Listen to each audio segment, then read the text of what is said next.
right? But as everything was going on, they brought up this student that opened you guys up in prayer. And I can't think of any better way for you all to begin your school year. Because the position that I hold today, I thank God every day that I'm in this position. And I'm going to tell you all why, and this is my way of thanking you for what you do. Because of educators like you, that by the grace of God that I can represent you guys on the Texas State Board of Education. I represent the Rio Grande Valley, the Coastal Bend, and the Crossroads section of Texas. That's from here to south of Houston. But more importantly, I represent every one of the over 5.4 million children in our Texas public schools. And as a father, as a parent, that's not a responsibility that I take lightly.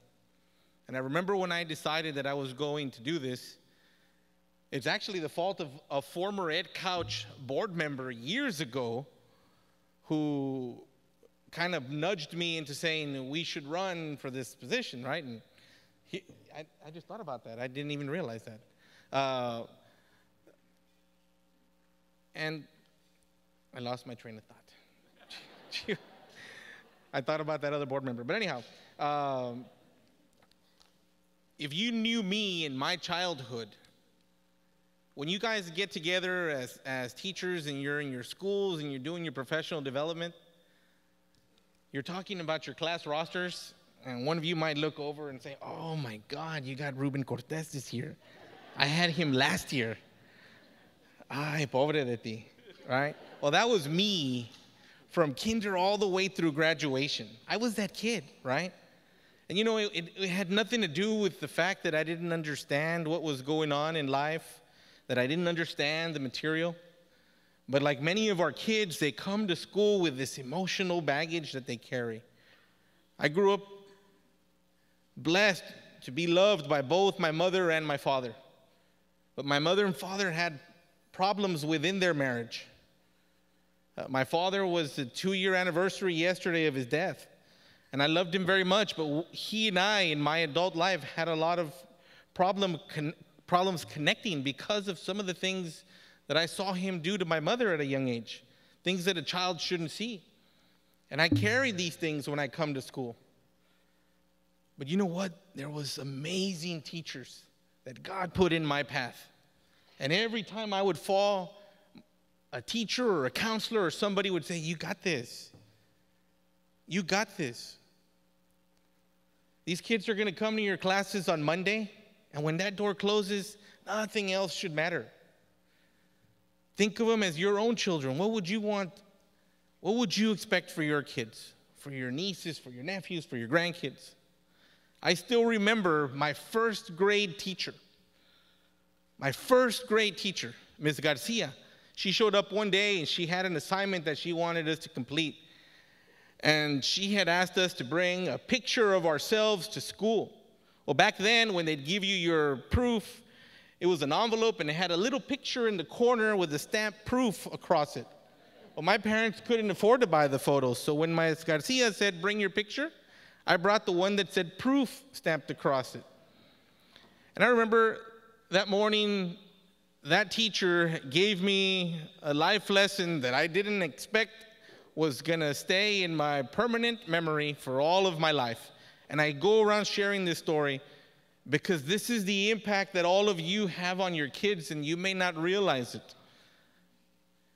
She walks in that day, walks in with a little pail, and on the side, she had a bunch of Elmer's glue, she had construction paper, and she had round-tip scissors, she had markers, all this equipment that she needed, all these tools for this project. And she says, class, did you all bring your pictures? And all the kids, like myself, said, yes, yes. And we didn't have air conditioning in the classroom in those days. We had a big, giant fan that you can go from the outside in, and the air was sucked out from the inside. And sometimes we'd get bugs and flies and stuff come into class. But you know what? That was where I went to school, El Jardín Elementary in Brownsville, Texas. And I remember it like it was yesterday. And I remember our teacher says, today, you're going to be a superhero, whatever superhero you want. And she starts pulling out all of these caricatures, and she pulls out a miniature Superman, a Spider-Man, the Green Lantern, Wonder Woman. We didn't have Iron Man in those days, but we had a lot of cool action figures and superheroes to pick from. And she says, and I want you to think about which superhero you want to be. And she says, and I don't want you to ever let anybody tell you that there's nothing in this world you can't accomplish. My first grade teacher, El Jardín Elementary, that there is no barrier or obstacle that you can't overcome. I remember that day she came up to me and she says, Mijito, what do you want to be? I said, Ms. Garcia, I want to be Superman. And so she pulls out Superman from the bucket. She chops off his head, which is kind of distressing for a first grader. But then she takes my proof and she starts cutting around the edges of the picture. And she put the Superman on a construction paper about this size, glued him on, and put my head on top of that Superman. And on the head of my face, it said, oof. I remember that. She doesn't. But you know what? She told me, today you are Superman. That's what she told me that day. Fast forward till I'm in high school and I'm having these problems at home with my family, and I'm carrying all this emotional baggage. And I make it through because of a few wonderful teachers and an amazing counselor that every time I would fall, they'd pick me up. I made it through because my mother never stopped praying. And then I have kids of my own. And kids don't come with instructions, right? And I thought, man, what if my kids are as bad as I am? What if my kids are this bad? And I had a daughter. I was like, this is going to be unacceptable, right? And so I decided that I wanted to do something about it. And I've made it my life's mission to pay penance for my sins.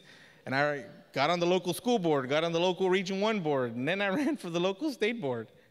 Because the job that you all have is so critical and so important.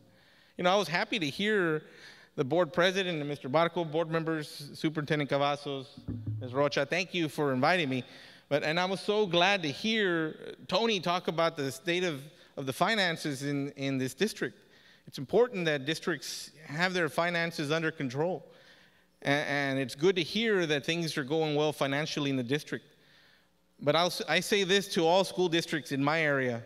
Imagine how much better we would do if the state actually, and I don't say our local leaders, because our local leaders, you all have guys like Terry Canales and others, Mando Martinez and others who do a fine job in representing you in Austin.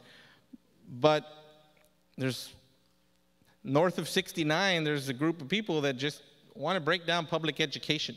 And the distribution of funds in this state it's not fair. And so I'm glad to hear that you're doing well, but the state of Texas can and should do better. Because if you take a child from the Edcouch district and you put them in the Austin school district, they're worth $1,000 more to the Austin school district, just by moving from one zip code to another. You move them up to the Woodlands or to Highland Park in Dallas, they're worth $3,000, $4,000, $5,000 more for the same child just because they live in a different zip code. That to me isn't fair. And these are the types of injustices why I jumped on this board, so that I can have a bully pulpit, so that I can argue against these things. Because great teachers cared enough, and by the grace of God, I am here. And on Monday, when these children show up, just remember, any one of those kids has the potential to be a Superman or a Wonder Woman or an Incredible Hulk or whatever they want to be. You all have such an awesome responsibility entrusted to you. And I am forever in your debt for what you do, educators across the state of Texas. And I have a special affinity to the Edcouch-Elsa School District. Your board has never shied away from calling when they need something.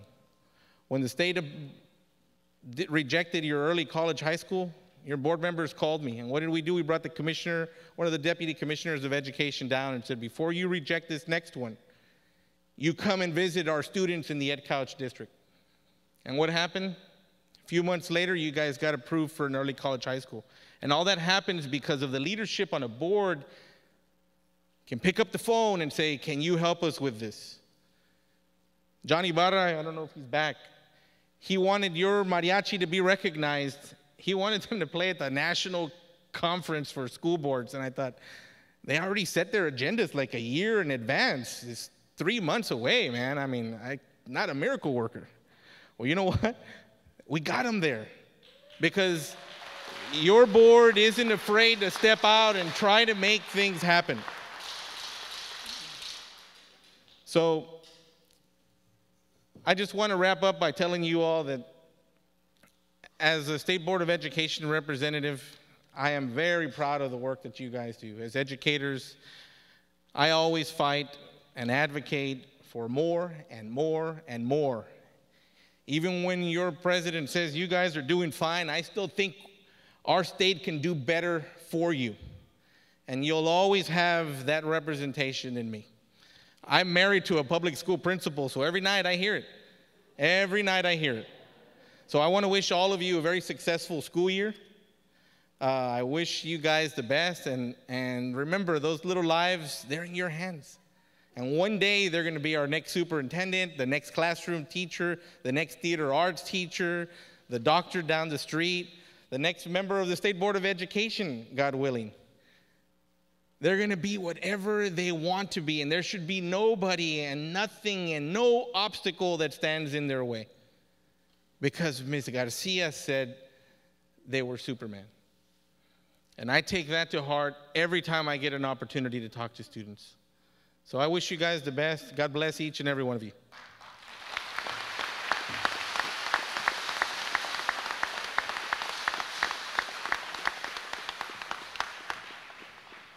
Thank you so much to our representative, Mr. Ruben Cortez, and we want to, on behalf of Edcouch-Elsa ISD, we say thank you so much for everything that you do for us, for the Rio Grande Valley.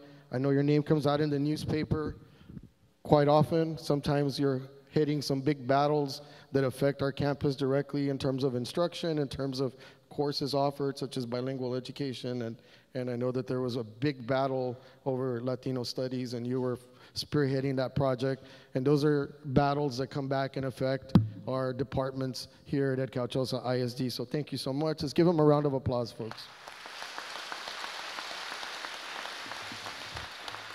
And I like what he said, and it's a beautiful story of how he got to success. And all of us here, I myself am a teacher at the high school, and I know all of us work with kids, and we know, like he said, there's a lot of kids that come to our classroom that don't have much, but they have a lot of heart, they have a lot of, good work ethic, and sometimes, their parents love them, but sometimes they don't have the finances to get what they need. And for us, yes, I may have joked about it at the beginning about the Walmart, sales.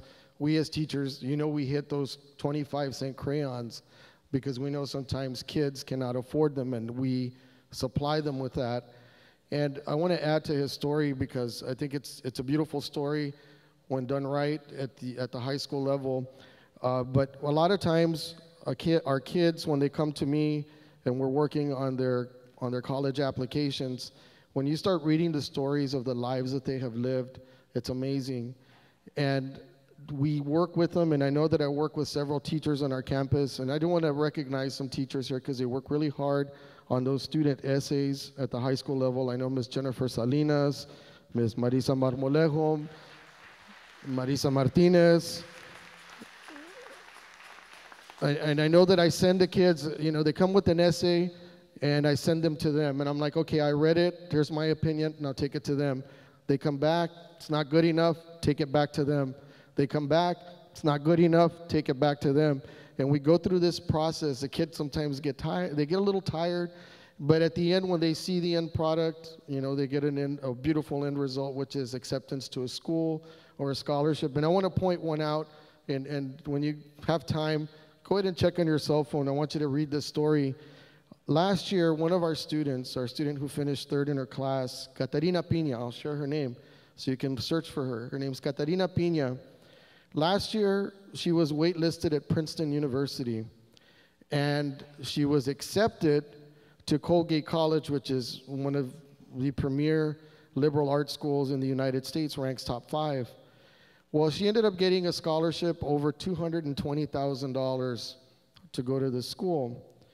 But her essay that she constructed here in our school, telling her life story, was considered one of the 7 best essays in the United States. Her essay was published towards the end of the school year, sometime in first week of June, I believe. It was published in the New York Times, and New York Times gave her another scholarship on top of that for telling her story and why she deserves to get into their school of choice.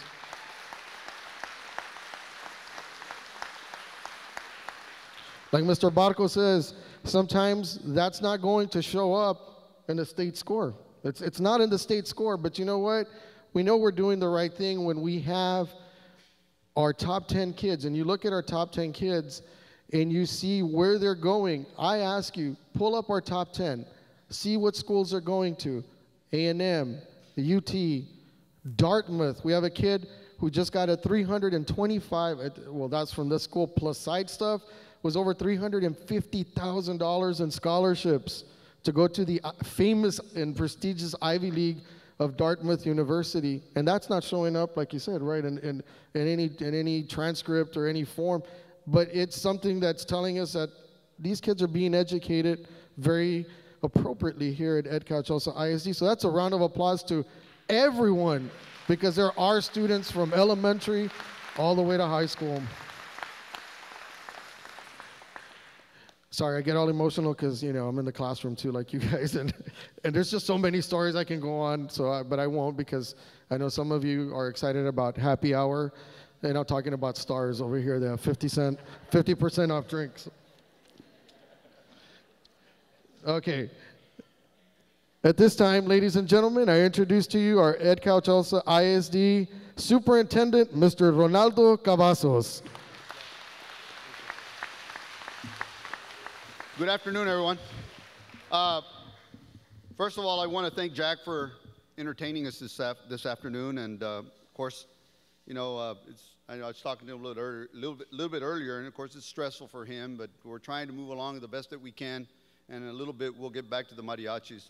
So we just wanted to apologize for that for just a second. First of all, I want to welcome everybody back to a brand new school year. You all know what our theme is this year. What is it? A district of champions. Very good. Well, I'm going to just start out by telling you a really short story. You know, the other day, I was talking to my mother about how things were going and so forth, and my mom said she knew that I was getting ready to start my second year as a superintendent, so she always wants to know how things are going. Well, you know, my mom is 89 years old, and while we're sitting there at the kitchen table, you know, she's like a teacher. She's a teacher, former teacher. She's been retired for about 30 years now. And so, like a lot of other people, you know, everybody was really interested in the letter grading system was coming out. And I thought about that. We're sitting there at the kitchen table talking, and again, I kept thinking, man, my mom knows a lot about letter grades. I couldn't believe that. So she started asking me all kinds of questions. You know, when are the grades coming out? What kind of grade do you think you're going to get? Of course, I told her what I thought we were going to get, and I was right. I kind of had already figured out what the score was going to be. And so the results came in, and sure enough, that's the way it turned out. But I had to think about that for a little bit, and I thought, man, that's amazing. My mom's 89 years old, and, you know, she's, you know, still asking me all these questions about education. She's up to date about everything, you know, and it's very challenging. I walked into my mom's house, and I'm having to answer, you know, all these different questions about accountability, and I thought, man, she's really keeping up to date, so I got to give her credit. So, as you know, the letter grades came out. We know what we did. We know how we came out. And we're going to talk about that in just a little bit. I'm going to just postpone that. But we're going to talk real briefly about our letter grades. Anyways, so it's an honor to be here with you today. On behalf of the Edcouch-Elsa Board of Trustees, administrators, and myself, we want to welcome you back to the start of another great and wonderful school year. Before we get started this afternoon, I'd like for each of you to look around.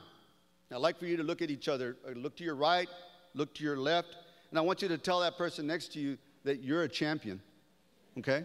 You're a champion, right?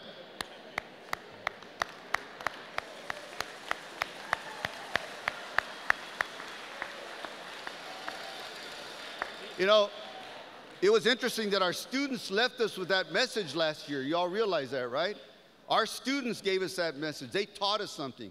They taught us that they could not only meet our expectations, but they could exceed our expectations, and they could become state champions. And so I thought, you know, there's nothing more appropriate than to think about that and use that for the start of our school year and to refer to our district as a district of champions, state champions. So congratulations to those kids. This past year, we had 4 groups. You all know, actually, I saw some of the signs up here. I think the high school had several signs. They were waving around signs. There you go. They're the signs. This past year, we had 4 groups of students and some individuals that were state champions, so I'm just going to recognize those very quickly. Of course, we had the Mariachi Juvenil Azteca. I want to recognize them, as well as their directors. They did an outstanding job last year. Thank you. We also had the boys powerlifting team. They were state champions as well. We had our Edcouch-Elsa High School band drumline. They were state champions also. And then, of course, last but not least, we had our DECA Club out of our Career and Technology program. They were state champions. I want to recognize those students and thank them for all the work they did last year. You know, there's an old saying that goes like this. It says, it takes champions to make champions. So I'm going to start today by recognizing our Board of Trustees again. They're the captains of our championship team. I want to thank them for everything that they do.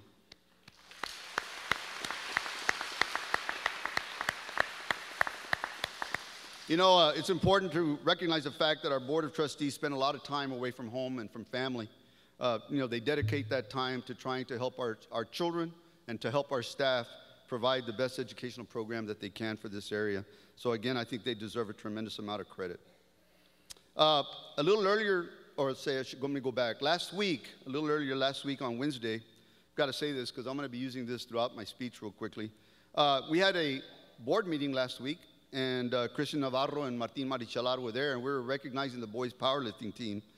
And you know, as always, Martin was real pumped up. You know, Martin Marichalar, you know who the coach is. He was real pumped up. And so as he was, after he recognized the athletes and as he was recognizing a lot of the other staff there in the administration building, he kept referring to them as champions. So he looked at everybody and recognized each one of us and said, you know, you're a champion. So Martin, if you don't mind, I'm going to kind of borrow from that today. I'm going to steal that little idea from you. I'm going to talk about that a little bit, okay? So gentlemen, Board of Trustees, you are truly champions of Edcouch-Elsa ISD. Thank you.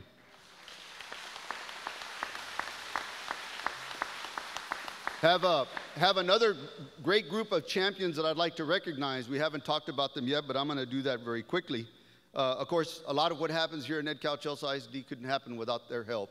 So I want to recognize them. I have Mrs. Frances Rocha. She's our Assistant Superintendent for Student Services. Have Mrs. Carmen Garcia, Assistant Superintendent for Curriculum and Instruction. We have Sylvia Garza, our Business Manager. We have Virgil Gonzalez, he's our Human Resources Director. We also have Nehemias Cantu, our Secondary Curriculum Director. We have Mary Gonzalez, she's our Elementary Curriculum Coordinator. We have Sandy Ochoa, our Director of Testing and Evaluation. And then we have some other individuals that are not up here on stage, but I do want to refer and recognize them as well. We have Mrs. Itza Flores, our Special Education Director. Also have Christian Navarro, he's our Athletic Director. Christian. And then the man in the back controlling all of what you see, all the technology here. We have Joe Torres, our Technology Administrator. We also have some other individuals that are not sitting up here, like I said. We have Eva Noriega, our PEAMS coordinator. We have Lidia Gonzalez, she's a CATE administrator. I want to recognize her for her program. We have Rudy Rodriguez, our maintenance director. Rudy. I think he may be in the back. We also have Martin Rodriguez, our transportation director. He's there in the back. We also have, in our child nutrition department, I want to refer to Elena Garza, our director. And then two individuals that we don't always get a chance to talk about much, but they're always there, they're always ready to answer questions, always there to help. We have Javier Romero and Chris Castro. They're with SFE, and they work with our child nutrition program. We also have Baldo Silva. I think Baldo was in the back as well. I want to recognize him. There he is. And then we have Leo Hinojosa taking care of security. Leo, where's Leo? In the back. And then also want to recognize a new member of our administrative team. She's going to be filling in as our parental migrant/migrant coordinator. We have Mrs. Monica Vela. Monica? All right, I'm trying to go kind of quickly. You can kind of tell because we're kind of pressed for time. But I'm going to real quickly ask, if you all don't mind, I'm going to ask anybody that has served in the military or that's a military veteran, if you do not mind, please stand.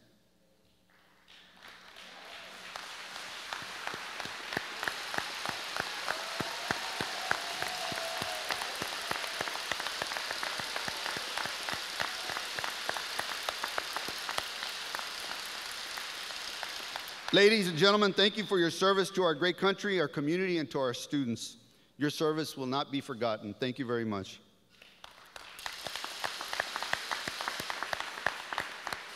Okay, now, I don't know how many there are of you, but we're going to just ask real quickly. Those staff members that are brand new to Edcouch-Elsa ISD, I'm going to ask you to stand. Brand new staff members, please stand.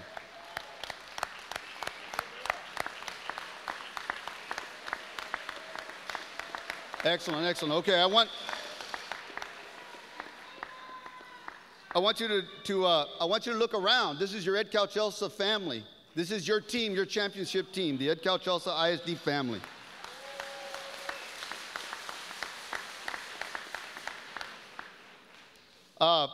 Quickly, I want to just recognize our teachers of the year, both our elementary and secondary teachers of the year. I'm not sure if Mrs. Rocha did that earlier, but I'm going to just real quickly.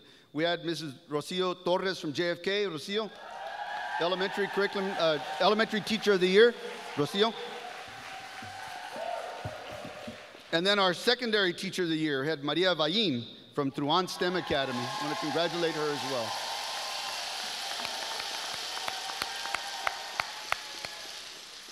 All right.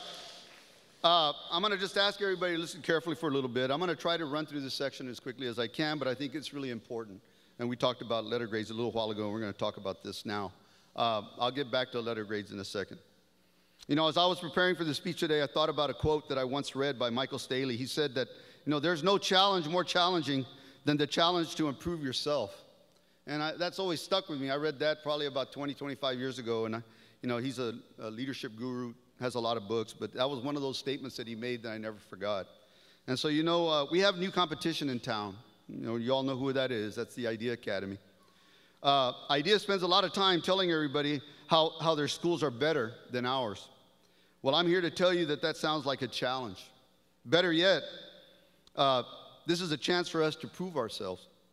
My hope is that each of you will take this as a challenge as well, and that you'll do everything you can to prove them wrong. Now, in short, I know that personally, I know that they do not know how to teach our kids as well as we do. We are better than that. Do you all agree with that?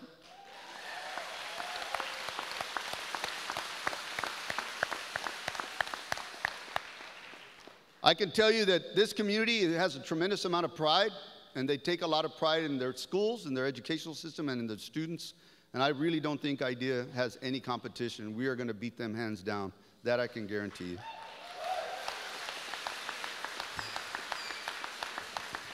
So many of you heard about the state's new letter grading system. Now, what letter grade do you think we earned this past year? Do you all know what we got as a school district? Okay, yes, we got a C. All right. Based on their advertising, you might think that Idea got an A, right? How many of you all know that Idea Academy got a B as a district? They did not get an A, they got a B. So, you know, I know that we know what we need to do. Your principals know what we need to do to get to where we want to be, which is to be an A district. We can get there, and I know we're going to make that. Okay?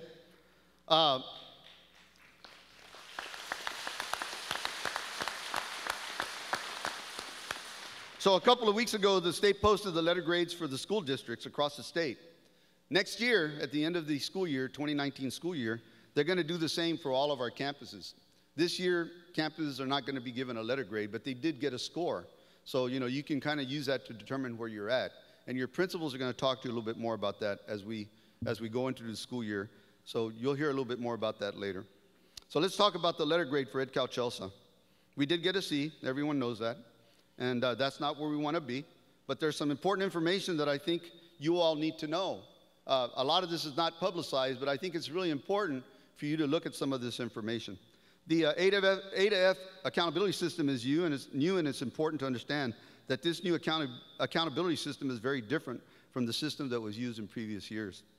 More importantly, it's critical that we all understand how this new A to F accountability system works. I will always remember one hot summer August day when I was playing football. We were out there in the middle of practice, and I'll never forget this. Our coach said to us one day, and it's always stuck with me ever since then, since I was a high school kid, said, "You can't win the game if you don't know the rules." And there was really no one that had said that to me before, and it made a lot of sense, that we do not have a chance of winning if you do not understand the rules. So as a challenge to teachers and to administrators, I'm going to ask you to spend some time doing your homework and reading the accountability manual so that you can understand the rules. Once you understand the rules, you'll know exactly what to tell your staff. And believe me, I've seen it. I know how this works. You can be an A district. We can be an A school district. Or I should say you all can be an A campus. We can be an A school district. It can be done. But you've got to know the rules, and so you have to spend some time thinking about that. It doesn't happen automatically. You've got to study. You've got to look at your accountability manuals, and you need to talk about it with your counselors, your principals, and your other teachers so that all of you are on the same page and all of you know how it gets done. Okay? All right? I'm going to ask Joe, if he doesn't mind in the back. Joe, go ahead. The new A to F accountability system, the rating system, is made up of 3 domains. You have domain 1, domain 2, and domain 3. The first domain is student achievement. The second one is school progress. And then the third one is closing the gaps. At the end, when they give you your scores, they total them all up, and you're going to get an overall score. Well, the state did us a favor this year. Instead of making us having to calculate this for us or to find out where we would have been, they gave us a report that told us, had the accountability system, that A to F system, had that been in place 2 years ago in 2016-17, this is what your scores would have looked like. Joe? So you all look, that's 16-17 school year. Not this past year, this is the year before. And so back then, this is where Edcouch-Elsa was. You were at a 68, you had 68 points. That was your score for domain 1. That was the letter D. In domain 2, we were at a 73. That was a letter grade C. And in domain 3, closing the gaps, we were at a 65, a letter D. Overall, we had a 71, which meant that we got a C. All right? Well, this year, in 2018, they gave us that data, and there's the information. And so I wanted you to look at this carefully, because if anybody questions whether or not we know what we're doing or whether we know how to get there, I wanted to show you this is what your scores looked like last year. In domain 1, you went from a 68 to a 74 in student academic achievement. That's a 6-point gain, okay? For domain 2, we stayed flat. That's for school progress or student progress. We stayed at a 73. We need to work on that and bring that score up as well. And then for domain 3, we went from a 65 to a 76. That's an 11-point gain in closing the gaps. And overall, we went from a 71 to a 77. And I know that 77, had we just done a little bit of extra work here or there, we could have tweaked that, we would have been a B. But that's what I'm going to go to your campuses to talk to you all about. So I'm going to explain to you how to read your report and how to figure out how we can solve the problem and get to where we want to be. Joe, the next slide. So what's our goal for this year? I'm actually going to give you our 3-year goal. Last year, or a 2-year goal, let me put it that way. Last year, there's your scores. There's a 74, a 73, and a 76 in 2018. For this year, we're going to take it a little bit higher. We're going to step it up a bit. These are our goals for 2018-19. For domain 1, we're going to be at an 85. At domain 2, we're going to be at an 85. And at domain 3, we're going to be at an 85 minimum. That's a goal. That's how many points we need to go up. Okay? So I want you all to look at that and figure out how we're going to solve that puzzle. Now, then the following year, the 2019-20 school year, this is what our target's going to be. That's your goal, guys, right there. 95 across the board. We will be a solid A. Y'all think we can get there? All right. All right.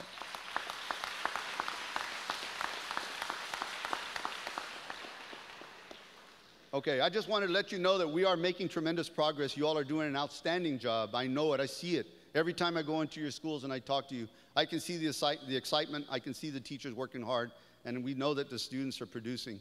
We just need to just step it up a little bit more. Like Mr. Barco said, you know, try to challenge our kids and get them where we want them to be. Okay? Let's move on. As I mentioned a while ago, we have some new challenges this year. The first of which is the Bad Idea Academy opening up here in Elsa. No one needs to remind us of the impact of a charter school, right? And we all know what the impact of a charter school coming into the district can be. Like many other districts in the surrounding areas, we're faced with the prospect of losing students, and as an administrator, we're trying to do everything we can to convince our students to stay here in Edcouch-Elsa. But we need your help. Everyone must understand the importance of becoming more service-oriented. We need to understand that we are here to serve our parents, our students, and our community. It doesn't work the other way around. We're here to serve them, okay? So in order to provide we have to provide a better instructional program in order to do that. And we also have to have better teachers, better principals, and better administrators. And that's our goal. All of us need to learn how to improve. And I know you all can do that.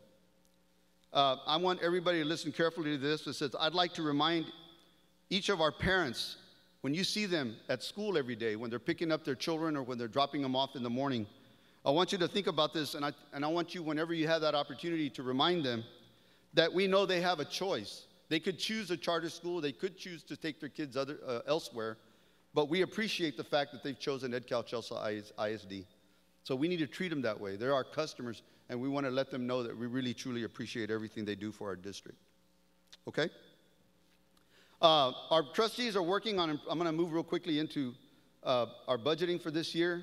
Our board of trustees are working on approving a budget for the 2018-19 school year.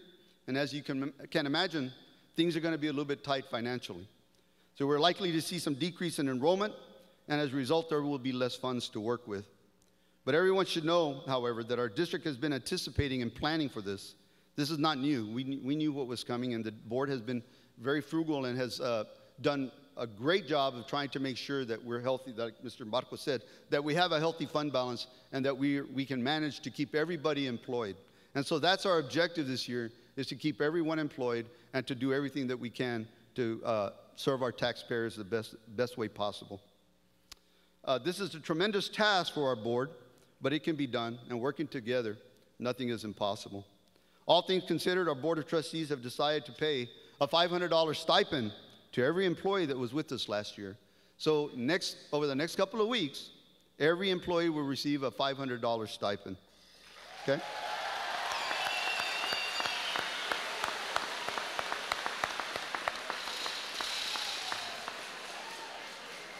And as we move along, the board, like I said, working through the budgeting process, they're going to try to see what they can do to help you financially.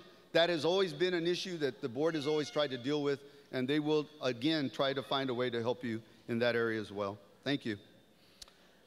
Very quickly, I did want to just comment, if you haven't noticed it already, we have a lot of projects going on. Some are small projects, some are large. But I did want to remind you that the Board of Trustees funded through the USDA. They funded several projects through a loan. One of the projects is right here next to us. It's the Ag Barn. If you haven't seen it, they've already started on that facility right here outside.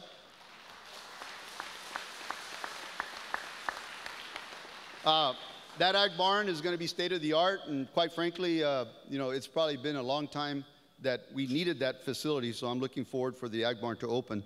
We have a couple other projects as well that we're going to try to look at financing through the USDA loan. We have a CATE, or Career and Technology Complex, that we would like to use to replace some of our old facilities over here next to the highway, or the road, Yellow Jacket Drive.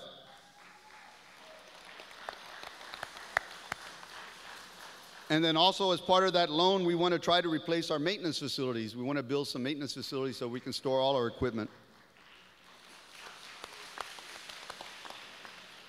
And then finally, the board has been very conscientious about trying to beautify our schools. And you'll notice if you drive around, we tried real hard to put in new landscaping, some irrigation systems, trying to help our schools look pretty. We've got to find a way to make our schools more appealing. That's just one of the things that we need to do. We really don't have a choice. We've got to make our schools more inviting. So I've challenged the principals to make sure that they keep that in mind. Every day when they're there at school, that they look at stuff like that and they try to find a way to keep their schools looking beautiful. And so I know that they look beautiful inside. You walk into the campuses, they're great. But now it's our turn to do something on the outside so that those schools look inviting. So anyways, Edcouch-Elsa is a strong community that believes wholeheartedly in their schools and in the value of an education. Our future in Edcouch-Elsa is more exciting than ever before, and I look forward to the opportunities this school year presents. I want you to keep up the great work and remember to have fun, and that we are all champions. God bless all of you and our students, and have a great school year. Thank you very much.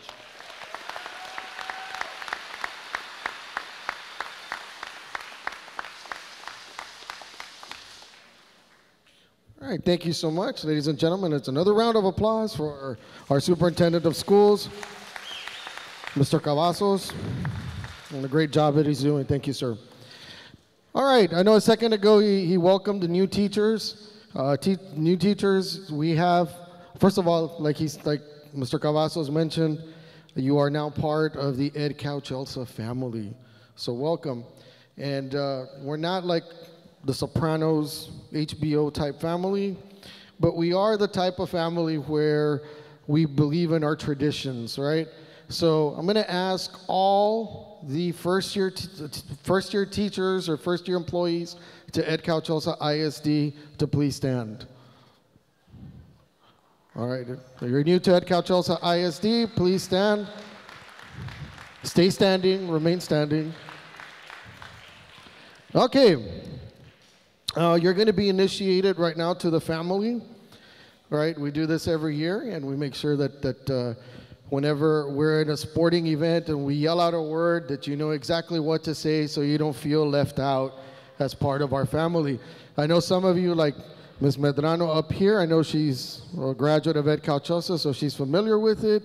We have Mr. John Cannon over here who graduated from MMA, am I correct? Covered many games here at Edcouch-Elsa, but you're still not a yellow jacket till you do the full initiation. All right. Whenever we are at an event and the person holding the microphone, the announcer, yells, "Viva!" the audience yells, "La Máquina." It didn't sound very convincing to me, but you know what? It's getting late in the day. Let's shake it up a bit. All right, if the PA announcer yells, "La Máquina," you yell, "Viva!" There you go. All right. So, first year employees to Edcouch-Elsa ISD, here's your initiation. I want you to yell it as loud as you can when I say the word. Here we go. Viva! Only first year employees, sir. I know that jacket pride runs deep in our community. But only first year employees. Here we go. Viva! Viva! Viva! Viva! La Máquina! All right, round of applause. Welcome to the family. And all together, todo junto, here we go. Viva! Viva! Viva! La Máquina! All right. All right, I've been waiting all day for this next presentation. We have a guest speaker. He's a motivational speaker, well known all across the world. Today we have Daryl Coach D. Andrews with us today to present. Mr. Andrews here is a motivator, and he is a nationally acclaimed education workforce development consultant, motivational speaker, and an author of many books.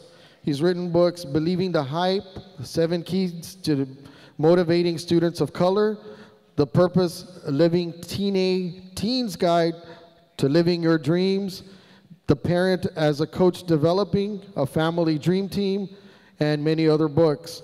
His stories of education success, the 5 garbage bags and a dream was one of the top stories in the New York Times bestseller, Chicken Soup for the African Soul. Coach D is a developer of the HYPE, which is helping youth pursue excellence, soft skills, academic, and career development program. HYPE was one of the top-rated youth programs under the Workforce Investment Act grant. Coach D's program had one of the highest dropout prevention and school post-secondary success rates of all contracted programs nationally. He now shares innovative strategies for helping schools and districts, nonprofits, and workforce development organizations to create systems of success for students, in particular those that are at risk. For 2 workforce development organizations throughout the United States, Canada, and the National PTA, Mr. Andrews has spoken to over 350 conferences. Ladies and gentlemen, Coach D has received the Certified Speaking Professional designation from the National Speakers Association. Less than 600 speakers worldwide have received this special accreditation. He has been interviewed on countless radio stations and television shows nationally. Most importantly, Mr. Coach D has been happily married for 24 years and is a proud father of 4 amazing children. Ladies and gentlemen, let's put our hands together for Daryl Coach D. Andrews.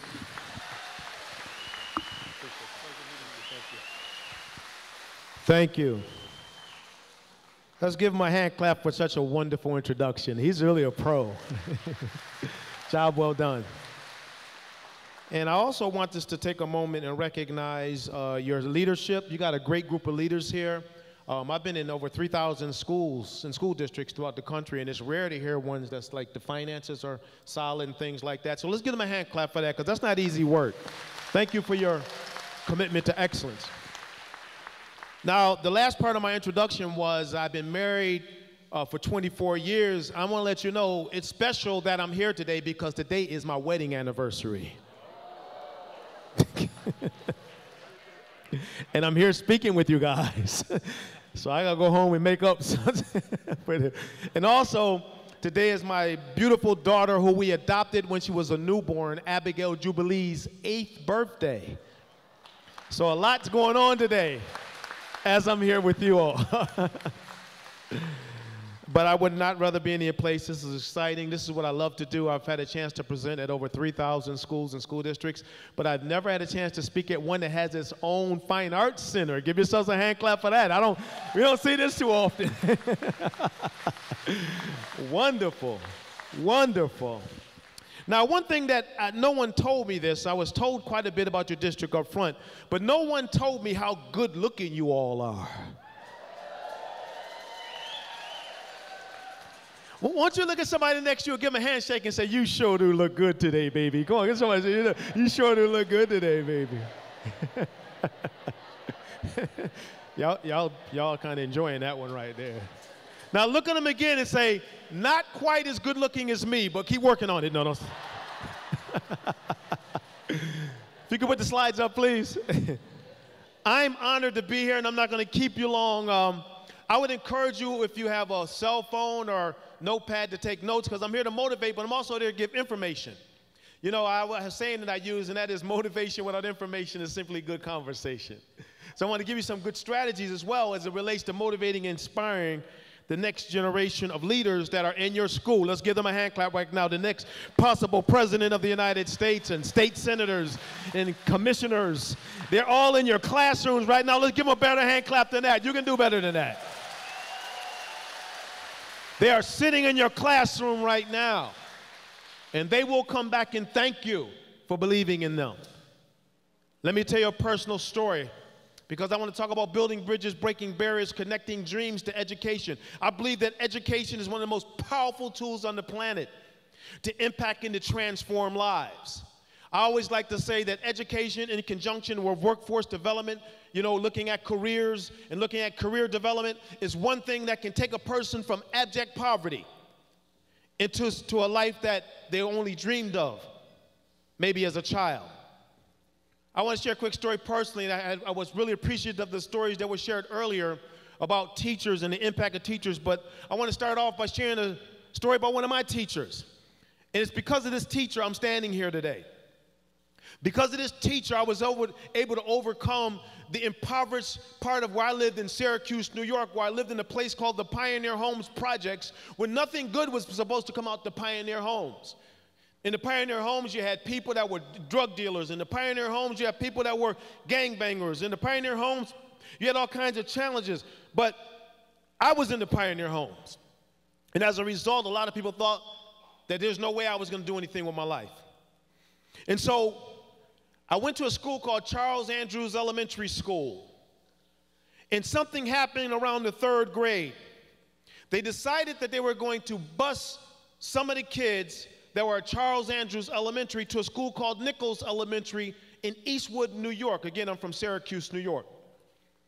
And so we were all of a sudden gone from this one school, taken from this one school where we kind of knew everybody, and we were bused to this school called Nichols Elementary School. And I'll be quite honest with you, my friends, I was upset. Any of you have ever seen a kid that was upset before? No. I was the poster child for upset.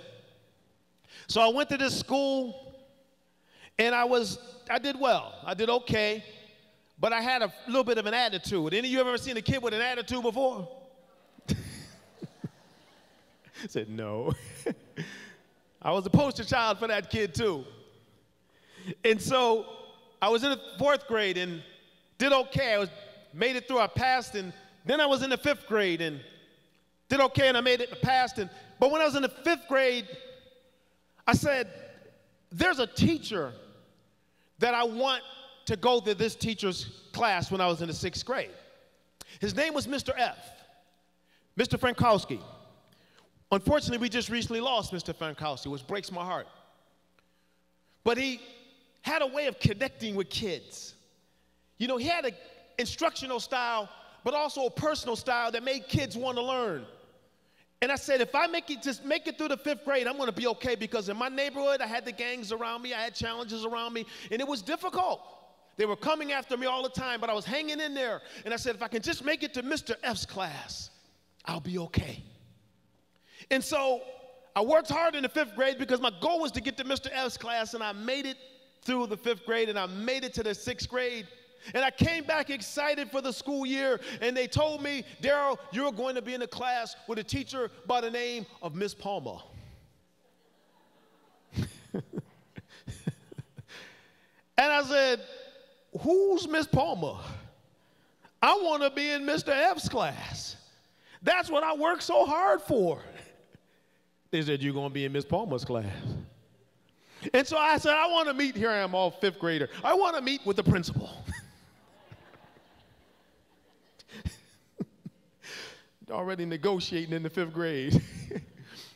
And I met with the principal, and the principal said, so I hear you want to meet with me. I said, yes, I do. I'm here to protest. I'm supposed to be in Mr. F's class, and you put me in Miss Palmer's class. And he took some papers out, and to this day, I don't think he was really looking at anything. I think he was just rattling papers. And he said, yeah, you're in Miss Palmer's class. I said, I don't want to be in that class. He said, you go in that class this year. I said, okay. You can put me in Miss Palmer's class if you want to. I'm going to make life a little difficult for her. So I showed up to class every day with an attitude. Purposely designed attitude. A well-constructed attitude. An attitude with a scowl that can scare off anyone. I walked in that class with an attitude. And every day, she looked at me, and she would say, welcome to my class, Daryl. It's good to see you. And I would say to myself, what is she smiling about? I'm trying to make her mad. Then I walk in, and sometimes I would give my face a bigger scowl, so I said, I'm going to get her today. And I walked in that classroom with a scowl. I'm, looking at her, and she would look at me, and she'd say, my goodness, Daryl, look at that smile on your face. I'm like, what's she talking about? And so this went on for 3 months, this back and forth, and every day this woman smiled at me. I said, something's wrong with her. I'm trying to get her upset, and she's happy. It's not working. I want to go to Mr. F's class. And so one day I showed up, and I was the first person in class, which was a rarity. And I went and sat down at my desk. And this teacher walks up to me. She said, Daryl, I want to speak to you. And I said, what do you want to speak about? I just want to talk to you for a moment. Can we talk? I said, no. She said, we're going to talk anyway. I said, she's just so persistent. I guess she's going to talk to me anyway. So she walks over. I'm sitting at my desk, and she puts her hand on my shoulder. Now, I must admit, with all of my attitude, she was a beautiful Italian teacher. And I was a sixth grade little fella. And so when she put her hand on my shoulder, I said, uh-oh. There could be some potential here. And she put her hand on my shoulder. She kneeled down and she looked me in the eye and she changed my life forever. This is what she said. She said, young man, I don't care what you say. I don't even care what you do. I'm never going to give up on you. When I look in your eyes, I see something. That hurt and that pain that's there, if we can take that hurt and pain and we can turn it into something special, young man, you can make a difference in this planet. I know it. So it doesn't matter what you say. It doesn't matter what you do. When you walk in this classroom, you're one of my special ones. You're one of my favorites. Daryl, I really care about you. And with her hands on her shoulder, looking me in the eye, I started crying just like a baby. Tears flowing out of my eyes. And she said, we're going to make some great things happen in your life. My friends, from that day forward, she got apples, oranges, cucumbers, pomegranates. Mangoes. She said, bring teacher a piece of fruit. I bought her everything. My life changed in one moment because of a caring teacher. Give yourselves hand claps, man. One educator.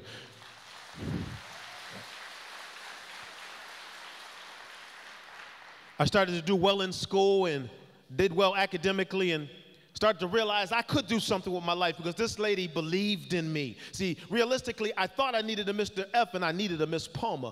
She believed in my potential. I'm an African-American male. This is a Caucasian teacher. She didn't look at that. She said, that's a young person that I can impact. That's what she thought about. And so I did well and made it through the 6th grade and went to the 7th grade, 8th grade, 9th grade, and then went on to high school and excelled in high school, was a captain of the football team, was academically well off, and became a first-generation college student. Can I get some love for that? That wasn't easy. That took some work.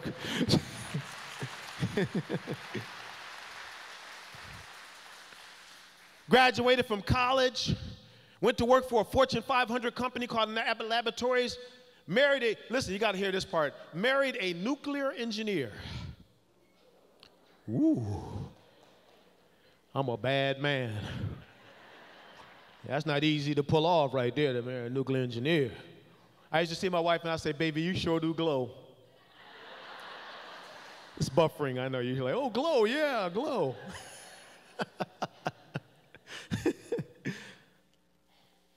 House on the hill, money in the bank, wife with an amazing job, laying in my comfortable bed and start thinking about how in the world did I end up here?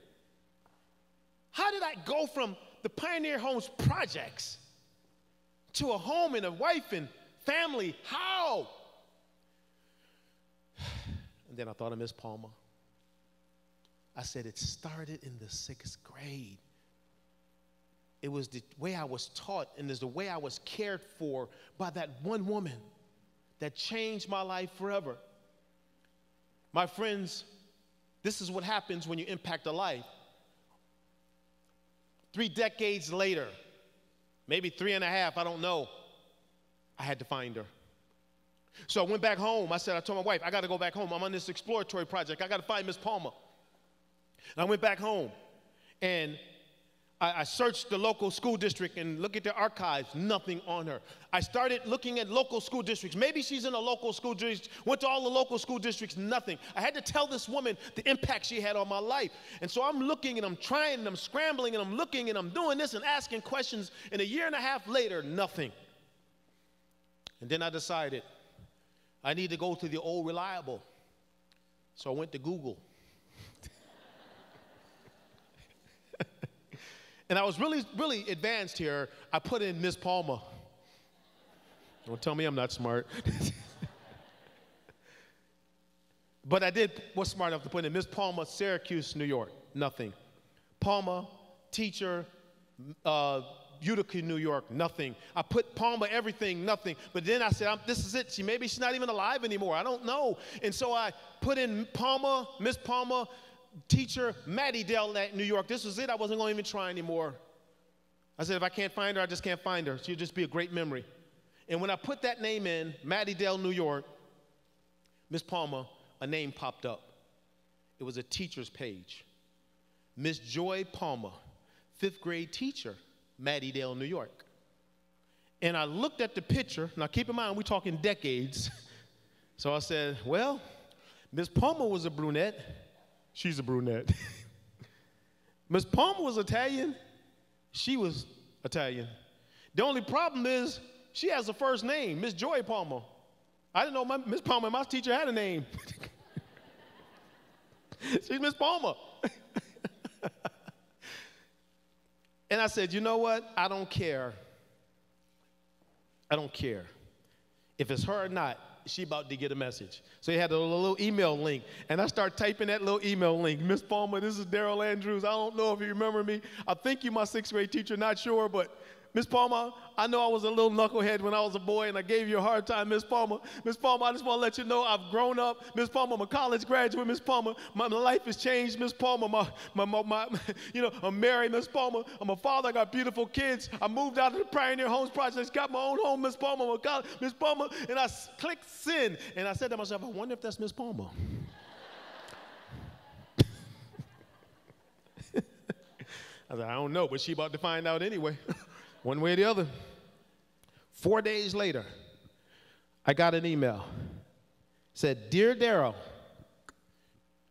this is your 6th grade teacher, Miss Joy Palmer.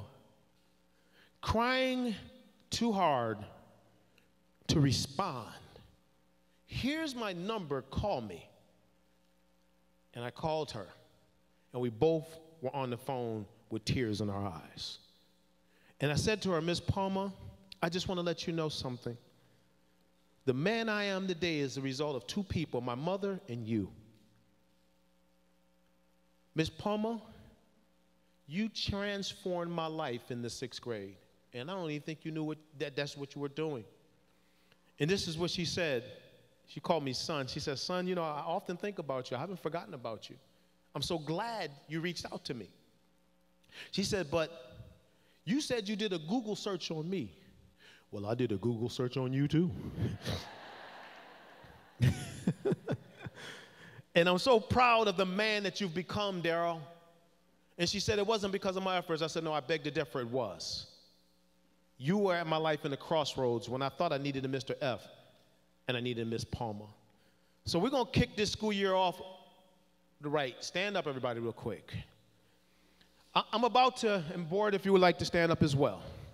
I'm about to change all of your job titles. It doesn't matter what you do in this school district, because one of the greatest influencers when I was in school was one of the school maintenance workers who used to walk up on me and tap me on the shoulder and would say, young man, you look like you're going somewhere to make something happen. And I would look at him like, where am I going? I didn't know what he was talking about. He was trying to encourage me. So if you're in food service, if you're in media, if you're a co-counselor, it doesn't matter what you do. Guess what? If you could put the slides up one more time, please. One more time. If you could put the slides up. Today, guess what? You are a generational transformation expert. Find 5 people, give them a double high five, and tell them you are a generational transformation expert. Go. Go. Don't just stay in your area. Go around. Come on, move out. Move out. Go find 4 or 5 people, give them a high five, and tell them you are a generational transformation expert. Don't stand in one spot. Come on, move it around. I'm the coach. Let's go. Come on, guys. Go to another school. Speak to somebody at another school. Give them a high five. Say, we're a generational transformation expert. That's what you do when you're reading, writing, arithmetic, sciences. You're giving them the education to transform their lives. Can we get a hand clap for that if you know what I mean? We're talking about transformation. You can have a seat. My goodness, that's my man right there. Give me some right there. There he is right there. Boom, that's what I'm saying. Give somebody a high five next to you and say, you a transformer, baby. Come on, give me a high five. Come on. Give me somebody next to you a high five and tell them you're a transformer. You thought those robots were transformers. No, we're transformers. We're more than meets the eye. And there's my 6th grade teacher. Can y'all give her a hand clap? Miss Joy Palmer. We reconnected. I went to her house. She fed me. Some real good Italian food, too. See, ladies and gentlemen, I want to let you know education is the key to liberation. Knowledge is power. Everybody say knowledge is power. See, when you're giving the young person that education, you're not just teaching them a subject, you're giving them the skill sets to have power to make choices for their life.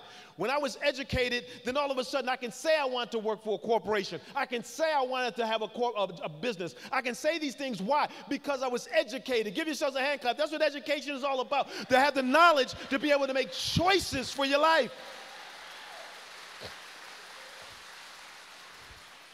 I tell it to kids all over. I do these student assemblies. You want to see some fired up. I have those kids so fired up they can take over the world. I mean, they just pump because I got them believing in themselves. I'm back home right now in my area. I got a contract with the state of Pennsylvania. I'm even going into the detention centers, and I'm motivating these young people, and they're breaking out, and they're breaking through. They're thinking differently. I'm getting letters and letters and letters from kids that everybody gave up on and said, when I get out of here, I'm changing my life forever. Why? Because knowledge is power, and words are power too. What we say and what we communicate means a lot to the life of a person. And we should treat everyone like they're special. Let me move on because I don't have a lot of time today. I mean, I imagine I would go from the project of Syracuse, New York to traveling all over the world. No, I don't have my own private jet. Because people see these pictures like, he has a private jet? How much does he get paid? No, that's Walmart's private jet. Walmart flew me down to speak to all their senior managers worldwide on one of their core values, striving for excellence. I asked them, could they fly me down every week? I like the way they fly people down. I had a chance to speak at conferences with people like Irvin Magic Johnson. I did a book tour with Dr. Maya Angelou. Let's give her a hand clap, one of the greatest poets that ever lived. My story, her story, and my story are right next to each other in Chicken Soup for the African American Soul. Her story is Why the Caged Birds Sing. Mine is 5 Garbage Bags in a Dream. It talks about the power of education. It changed my life forever. And then this person in the middle, you may not know who that is, but I'm really excited about this. I was a keynote speaker for the National PTA. And listen to this. Some of you are going to get excited. If you know what I'm talking about, I got a chance to keynote with Maria from Sesame Street. Maria doesn't look like that's on the show, but she dresses up a little bit off the show. But that's what I'm saying. I've written 8 books. My next book I'm writing is for ASCD. I don't know if you're familiar with them. It's Winning the Heart of At-Risk Youth. And my 6th grade teacher, Miss Palmer, is writing the foreword for my book. That's the impact that you have. And most importantly, when we get educated, we can now have the family. This is my beautiful family. Like, come on, y'all, I gotta show me. So that's my crew right there. That's my posse. I'm just trying to paint a picture here of what you're doing because it's not about me, but I want to let you know what education did for my life. You know, my son right here, this good-looking dude, that dude looking like he in GQ magazine right there. He went to college and became a vegan. Dude came back home, was drinking water and eating tofu. I said, boy, what's that rubbly-looking stuff? He said, tofu, Dad. I said, what is that? He said, good for you, Dad. It's good for you. I said, well, I'm not eating that stuff, boy. Give me some chicken. But you talk about scholarships. Here's one for the ages. He goes to one of the top art schools in the United States of America. He wants to work for Disney or Pixar. His school is called Ringling College of Art and Design in Sarasota, Florida. His school costs $262,000. When I heard how much, I said, there's a local art school. This young man right here, Mr. Superintendent, you want to hear this one, won $700,000 in scholarships to go to the college of his dream. He's now covered all the way up to his master's degree. My daughter, Sophia, right here, this girl, and I'm going to show you generational impact, what we do. See, when you impact one, you impact others. My daughter Sophia right here at 14 years old started her own nonprofit organization to help orphans in Nairobi, Kenya. We've been to Nairobi several times. We just came back. This summer, she's not even certified to do this, but she's so good at all of this, she went back to Nairobi for 2 months after school, spent her summer there to be a special education teacher for orphans in her school.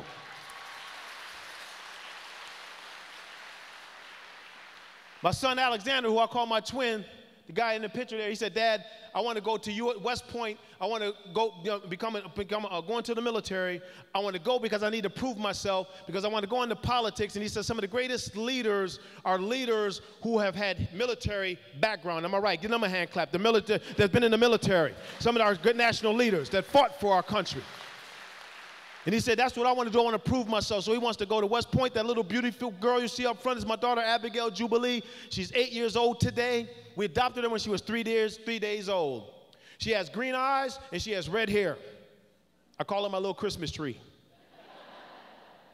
And this beautiful lady back here, for some reason, saw something in this guy 20-something years ago and decided to marry me and bless me with this wonderful family. It's a generational impact. I'm not going to go through all these slides. But I just wanted to let you know, it's all about trying to get these young folks to understand their potential, because when you see their potential, then what happens is they start seeing their potential, and the next thing you know, it's a generational effect. I started a program by the name of HYPE, helping youth pursue excellence, years ago, because I believed in the potential of our young people. And see, I realized that a lot of times it's motivation in conjunction with strategy and structure that changes everything for these kids. There's some young boys in the Bronx, New York that I worked with for about a year.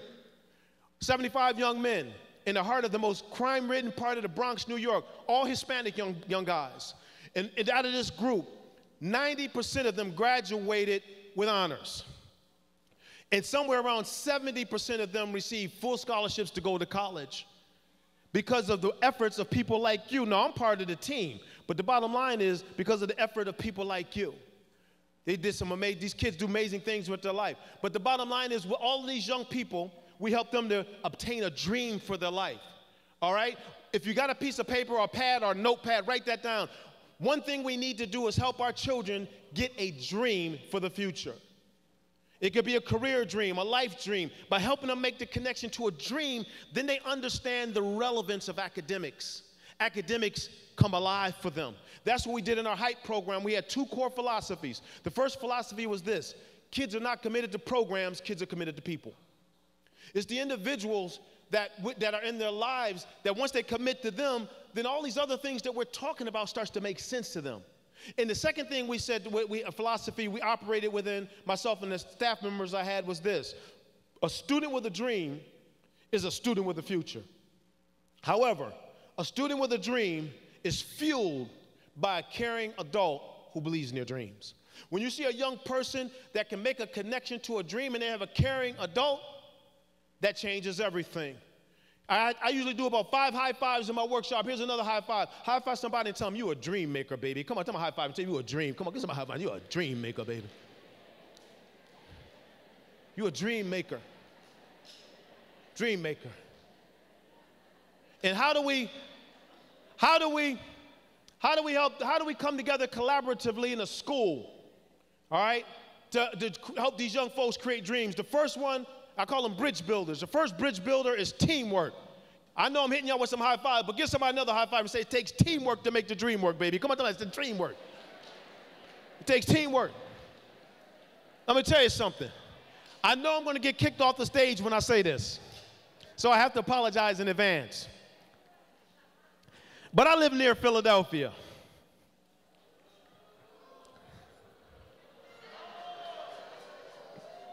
I know. And I don't know if you all know this or not, but a little team up there somehow last year won the Super Bowl.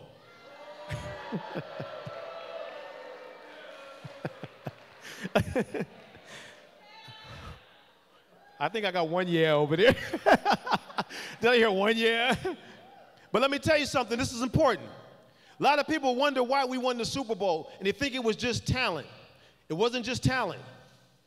The head coach, Doug, created a culture in the locker room where they supported each other, where they pushed each other, where they inspire each other on a day-to-day basis to be their best. When we talk about making these young folks make the connection, we got to work collectively as a team. We need to look at our core values. What do we value? Do we value respect for others? It's not just respect for the kids, but respect for one another. Respect for our school, respect for our community, respect for our district. Can we get a hand clap for all this? Y'all know what I'm saying? Show them respect so that, guess what? We are working collectively as a unified body to achieve an outcome. It takes teamwork to make the dream work. I don't want to go through all these slides, but I like this acrostic about teamwork. It says totally exceptional attitudes meshing.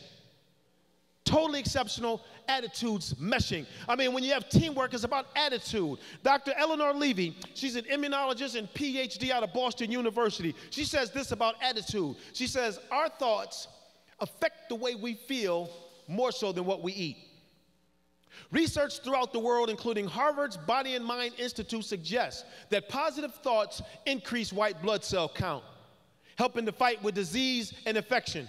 Positive thoughts also increases the body's production of adrenaline and endorphins, which helps with overall vitality and excitement about life. If you want to improve the way you feel and look, begin with your attitude. And instantly feel better about life and all it has to offer for less than the cost of a Big Mac. Dr. William James said it this after all this research, one of the greatest researchers out of Harvard University on human potential ever. He said this, all this research, 50 years of hypotheses and theories, he said this, the greatest discovery of my generation is that a person can change their life by changing their attitudes of mind. Here's your fourth of my 6 high five. High five somebody, tell them attitude is everything, baby. Come on, tell them the attitude is everything, baby. Come on now, act like the Cowboys just won it this year. Come on, y'all, attitude. Y'all acting like y'all Cleveland Browns fans or something up here. Attitude is everything. Attitude. I mean, really. I mean, seriously. There's things that we can do. There's things we can do daily to inspire each other. Because guess what? If we're inspired, we can inspire the kids. Can we give a hand clap for that? If y'all know what I mean. If we're inspired, we can inspire the kids.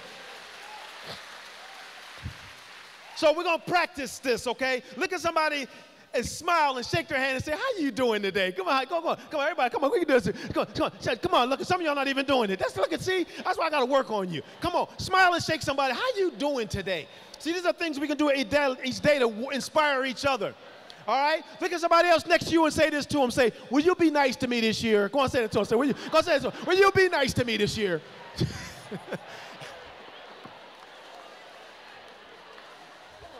I mean, will you be nice to me this year, man?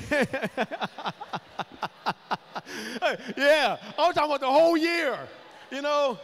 I mean, my friend Zig Ziglar said it like this, be a good finder. Look for the good in people. You know, I'll encourage schools to put up these things called kudos boards. Where you have a big board, you take sticky pads, and you write down things you see that people do good. Put it up. Focus more on the optimism. Because guess what? That impacts the school culture more than anything else. Can I get a hand clap if you know what I mean? If we have, if you want to talk about success, increasing test scores, man, if you have the culture, that impacts everything. You see? And so let's make sure we do those things. The second thing is connectedness and personalization. Kids don't care who you are. Here I am in El Paso. You know, these kids, a lot of people were saying, can you as an African-American male come motivate kids who are Hispanic? I've been in thousands of schools with Hispanic kids. I can't even get out when I'm done with those assemblies because they're so pumped and they're so motivated. Why? It's not about the person, it's about the heart. Do you understand what I mean?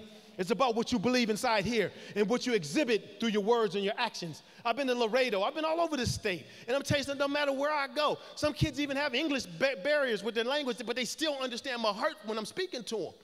Because they understand connectedness and personalization. I don't have the time to go into all this research, but there was a group that was called the Wing Spread, research that was called the Wing Spread Declaration that was done by a group out of University of Wisconsin, where they looked at several things that impact the ability to connect the students. Let me go back to the one slide. But they talked about a few things: creating trusting relationships among students, teachers, staff, administrators, and families, hiring and supporting capable teachers skilled in content teaching techniques and classroom management to meet each learner's needs, implementing high family, this one is huge, implementing high family expectations and providing academic support to all students. This is research stuff.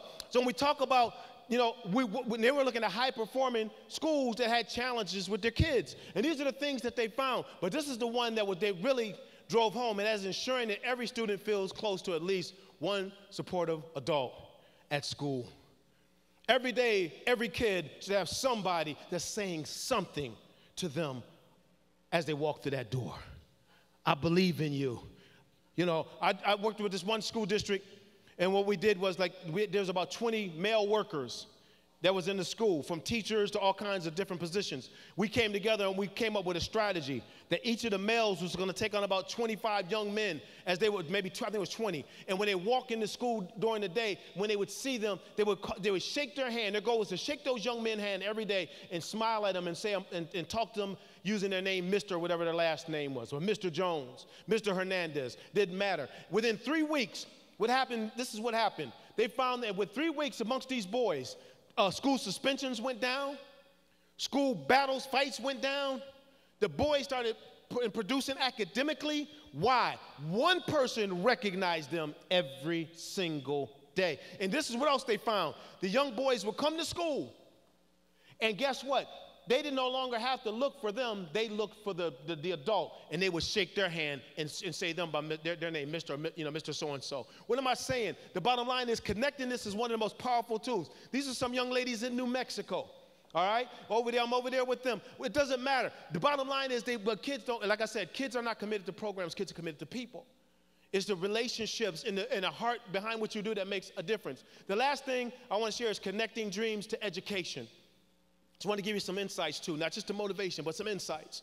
It's important for young folks to understand why I'm in math, why I'm in science, why I'm in reading. What does this make sense to the bigger picture? We do a process that's called passion mapping, where we help them make a connection to their dreams and passions and find out what they're all about. We help them go through a process of identifying their passions, through a process where we look at the passion pathways and lifetime infatuation, frustration, in other words, something I want to fix in society, and influence of others. We help them to see, there's a pathway that you can connect to that can help you see the importance of why you are in this school building every single day.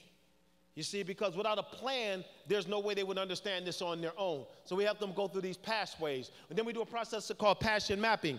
We help them to understand, if you like sports, because how many here, a lot of times you ask a young man, what do you want to do? They're going to say sports. Let me see by hand, show of hands. How many young men say sports? Right. So what we do is we say, okay, that's cool. Sports, if you like sports. But guess what? Sports is not just being an athlete. Sports can mean being a coach. Sports can mean being an agent. Sports can mean, help me out somebody, be a what? Trainer. What else? Journalist. Agent. As an agent, you get 10% while you're sitting on the beach. You tell that to young people, they get excited. I want to be an agent. I bet you do now. You see? So the bottom line is help them map these things out. And I'm giving you some of this because this is stuff I would deal with, because we got to have a plan of action in order to help them get there. All right? So then we have to go through this process of mapping. This is over in Killeen, Texas, right here, with some students, doing some high school students, working with them. Relevant academics, college majors, Votex role models, some components. I got to get ready to wrap this up for time's sake. So the bottom line is simply this. We need to help our students believe. We all play a role. Speak words with a dream focus. If you see that they have an interest in a career, call them by that career. Over in Hearn, Texas, we did some passion mapping programs, and these young folks all created their own passion maps, and whatever the maps were, they called them by that every day. There's the next doctor so-and-so. There's a lawyer so-and-so. There's business owner so-and-so. So what happens is by creating those dreams, now the teachers would actually get up from their seats as the students will walk in and greet them at the door about whatever they put on their own maps. That's the kind of stuff that helps young folks make the connection, a strategy, a system of doing things. And then help students create plans for career and life success. Help them believe that they can do this. As we get ready to wrap up, I just want to say this. I love this quote where it says, "Don't go where the path may lead. Instead, go where there is no path, and leave a trail." You call that person a trailblazer. Your superintendent got up and shared your goals. Share what you're looking to accomplish this year. This is what we're going to add to it. Here's your last high five. Give somebody a high five and say, be a trailblazer, baby. Give them a trailblazer. Be a trailblazer, baby. Be a trailblazer. I want us to be this year like Captain Kurt. Some of us a little older remember Captain Kurt. I want y'all to boldly go where no man has gone before. Blaze that trail so that your students, that your community, in your city, all can understand the significance. Now I want to do something. I got about 2 minutes. Take your cell phones out. Everybody, take out your cell phones. Take your cell phones out.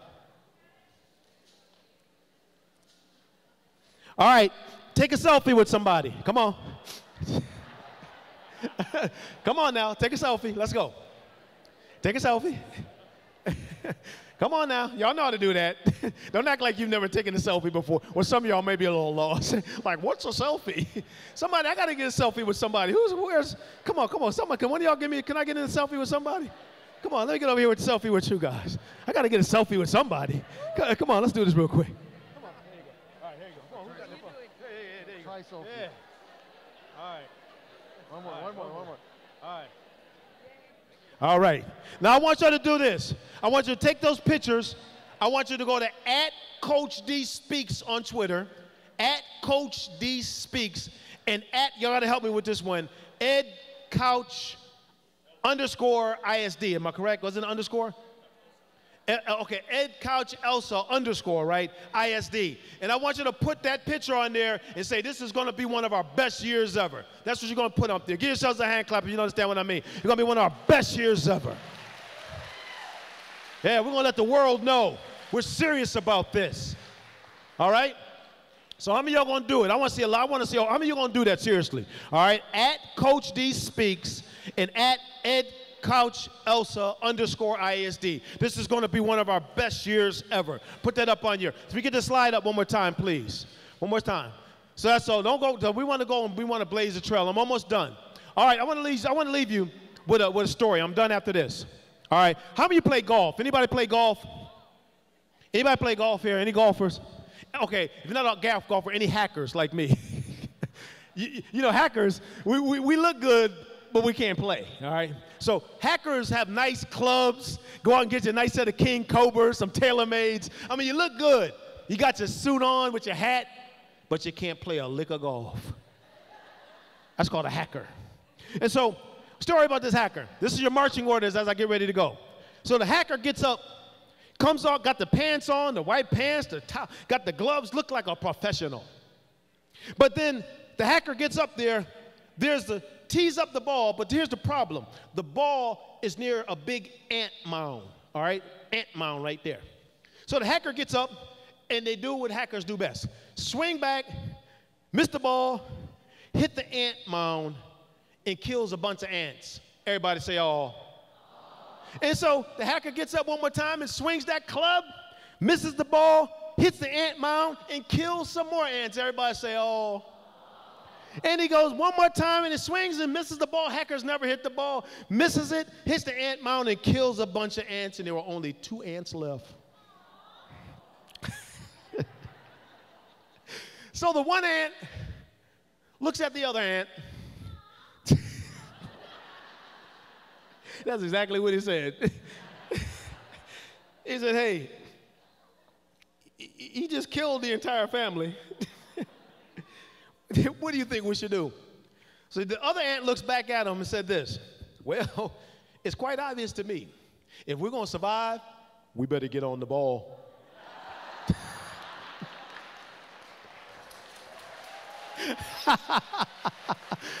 This is your last high five. High five somebody and say, get on the ball, baby. Get on the ball. Get on the ball.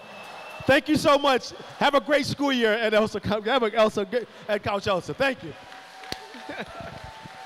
All righty, folks. Let's give it up for Coach D.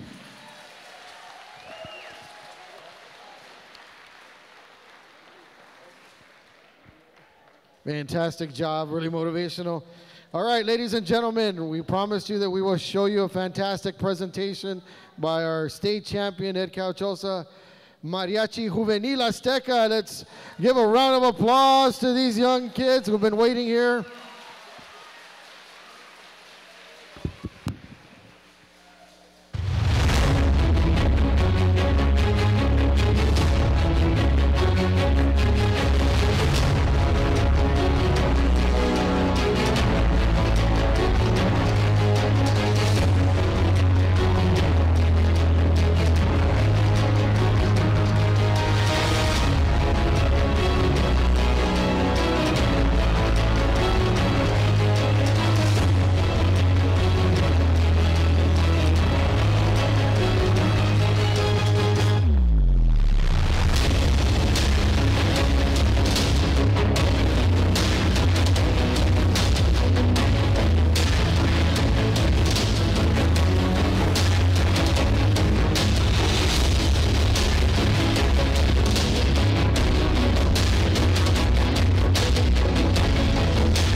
cuando te empecé a querer. Un beso a la medianoche y el otro al amanecer.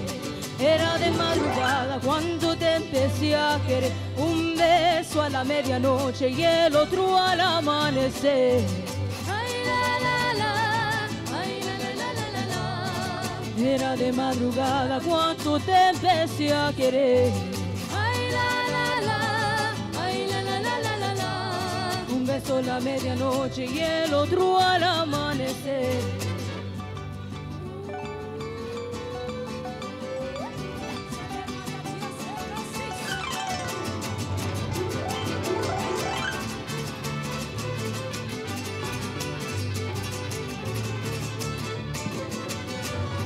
Todita la noche anduve rodeando tu jacalito pa' ver si te podía ver por algún agujerito.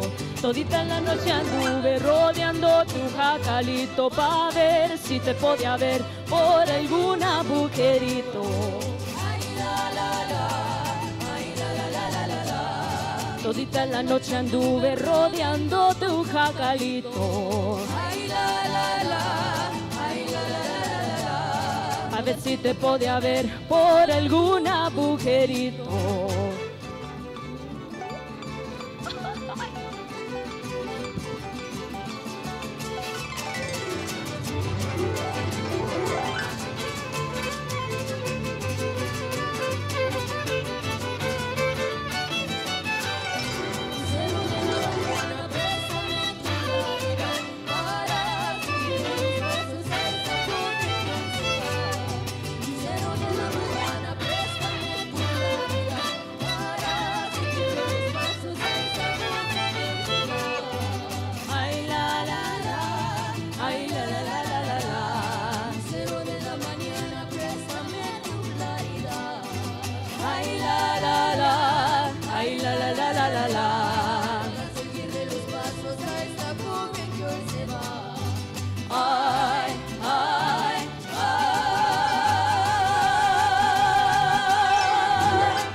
I want to take this time to thank Board of Trustees, our superintendent, everybody in the Edcouch-Elsa community for all the support, for all the students. But on behalf of all the state champions, we want to thank you for all the support that you've shown. We cannot be up here, we cannot be out there representing you without the support that you've shown. So thank you, and a huge round of applause for yourself.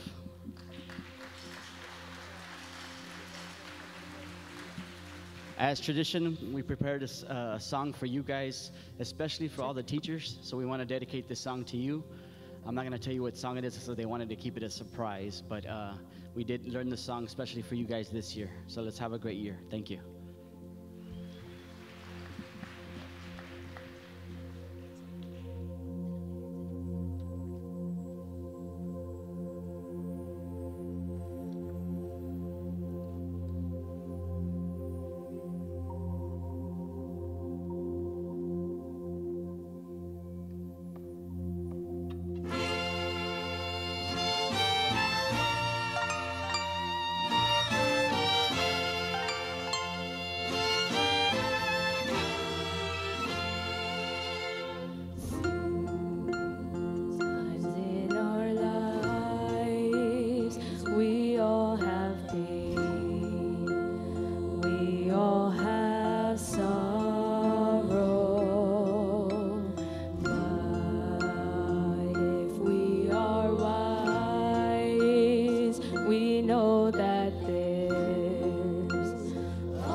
need a hand, we all need somebody to lean on. I just might have a problem that you'd understand.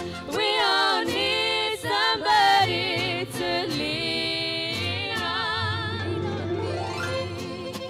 When you're not strong, I'll be your friend.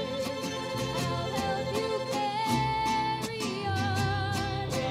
Oh, it won't be long till I'm gonna need somebody to lean on. You just call on me, brother, when you need a hand. We all need somebody to lean on. I just might have a problem that you'd understand. We all need somebody to lean on.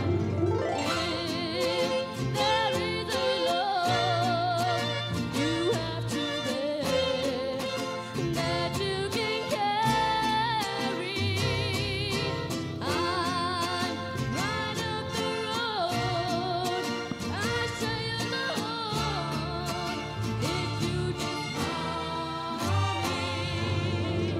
call me. When you need a friend, lean on me. Hey, hey, call me. Lean on me. Call me. Lean on me when you're not strong, and I'll be your friend. I'll help you carry on.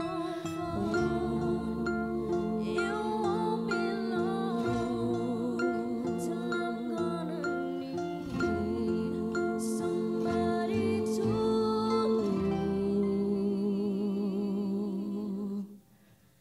lean on me.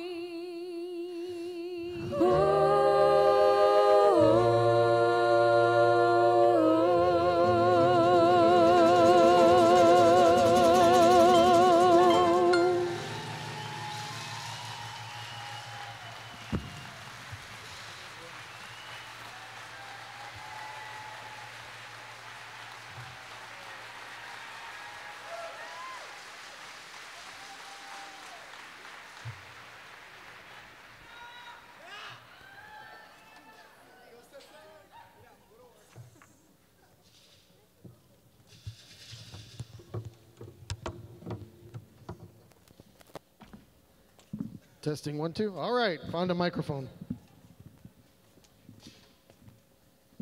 We're almost done, folks.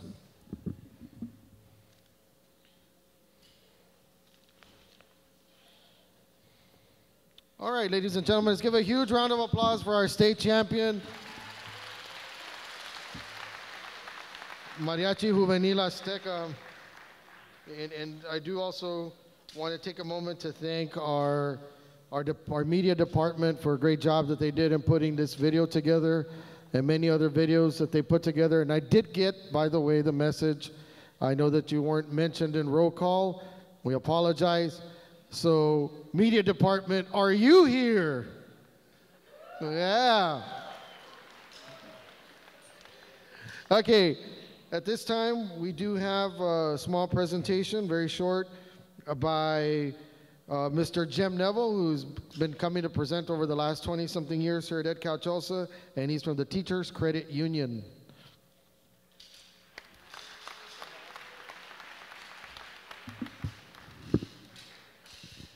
Good afternoon, Edcouch-Elsa.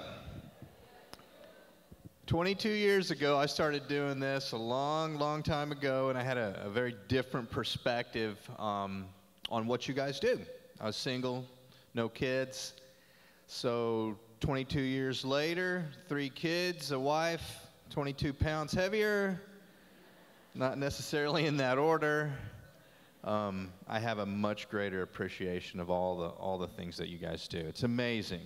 Put 3 kids through high school, They're all in college now at the same time.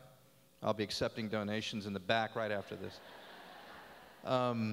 Y'all are tremendous. My kids went through public schools, and those of you who are members know that we probably, actually all of our part-time staff are college students right now at UTRGV, and many of them have been ECISD prodigy, and they're fantastic. Matter of fact, we've got a loan officer right now, or a loan processor that went to this school district. You guys are doing a tremendous job. Not only do I see this intellectually and academically in what the students are doing, I'm coming from industry, so I'm seeing it live, live action.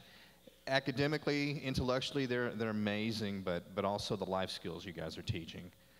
They have the critical thought process to recognize injustice and intolerance, and then more than that, the courage to stand up against it. And in this era of divisiveness, these kids are our future. They're the ones that are going to make a difference and kind of smooth out some of this very polarized environment that we're in. I wish you guys a wonderful year. The energy that you have right now, harness that, spread it out over the year. It's a marathon, and I hope to see you guys again next year, and I've just got to do this. It's become a tradition. Viva! Viva! La Máquina! Viva! Yes, thank you very much. Thank you. See, you don't have to be from Edcouch-Elsa. They come in here and they get all that jacket pride inside of them. Thank you, Mr. Neville. And we also thank you so much for those calendars. I know some of you were getting those calendars. The old school, y'all remember this, right? Before cell phones became famous, what would you use? That little calendar. So I know some of us who've been around for a while still like them. So thank you. Thank you so much for those calendars.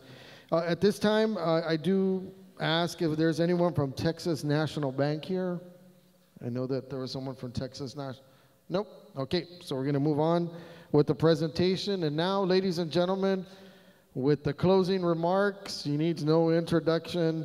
She is the queen bee of Edcouch-Elsa ISD, our assistant superintendent, Ms. Frances Rocha.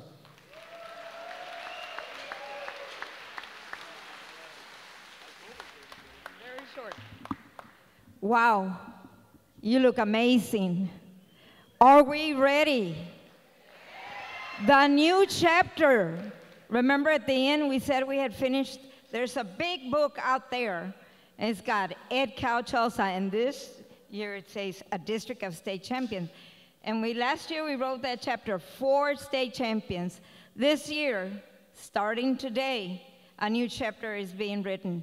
And all of us here, all of us, are authors of that book. Everybody here together, we make our kids the champions. From our bus drivers, custodians, cafeteria workers, educators, administrators, our board of trustees, Mr. Cavazos, we're all a family. And I know that I tell you this, but even this summer, I always get asked, pues, ¿qué tienen allá ustedes en Edcouch-Elsa? That's how they tell me. And I might just be short, but when I tell them this, do you not know that we come from the land of champions? Because we instill that. The secret is we tell our kids we need never to miss an opportunity. You're the world's greatest. You're a champion. You got seeds of greatness. All of us here are going to make that happen once again. And I know that we don't settle for 4 programs of state champions. We want to double that, right? And we can do it. The key is right here. All of us here together, we're going to make it happen. Make your students believe in themselves. When we open the doors of our classrooms, open the doors of your heart and let them know, I'm here, I choose to be here because I want to make a difference. You are champions, but I'm a champion at what I do, and the kids will believe in that. So I want to wish you all the best of luck. And you know, every campus today started with their song, right? And I'm going to ask Joe to see if we have it ready. There's one song that we came in with a lot of gusto. We're going to go out like that. And this one, it's called Stand Up for Champions. And that's all of us. Mr. Cavazos said that everybody is a champion. We're all champions. And this song is symbolic of what we need to do. And I'm going to leave you with that we're all champions. And the song, are we ready, Joe? And the words are here. Thank you very much. I was built to be the best, number one and nothing less. Lead me to my destiny. I have waited patiently. I have vision, though I believe. I know I can count on me. So stand up for the champions, for the champions. Stand up, stand up, stand up for the champions, for the champions. Stand up for the champions, for the champions. Stand up, stand up. You're not dismissed. Stand up for the champions, for the champions. Stand up, stand up, stand up, stand up. Here we go, it's getting close. Now it's just who wants it most. It's just life, that's how it is. 'Cause we have our strengths and weaknesses. Oh, I have vision, oh, can't you see? I'm on the move, make way for me. So stand up for the champions, for the champions. Stand up, stand up, stand up for the champions, for the champions. Stand up for the champions, for the champions. Stand up, stand up. All right, folks. Stand up for the champions, for the champions. Stand up.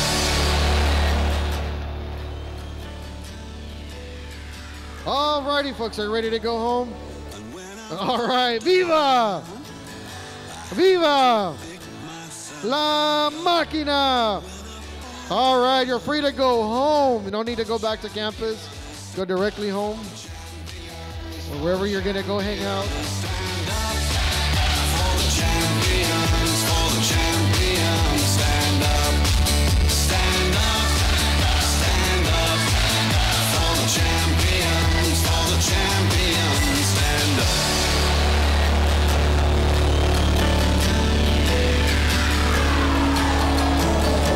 And when I fall down, I have to pick myself back up.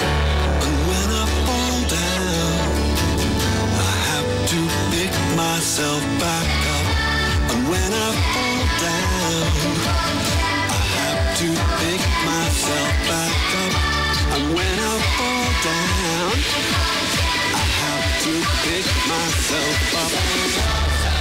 Stand up for the champions, for the champions. Stand up, stand up for the champions, for the champions. Stand up, stand up, stand up for the champions, for the champions. Stand up, stand up for the champions, for the champions. Stand up, stand up for the champions, for the champions. Stand up, stand up for the champions, for the champions. Stand up.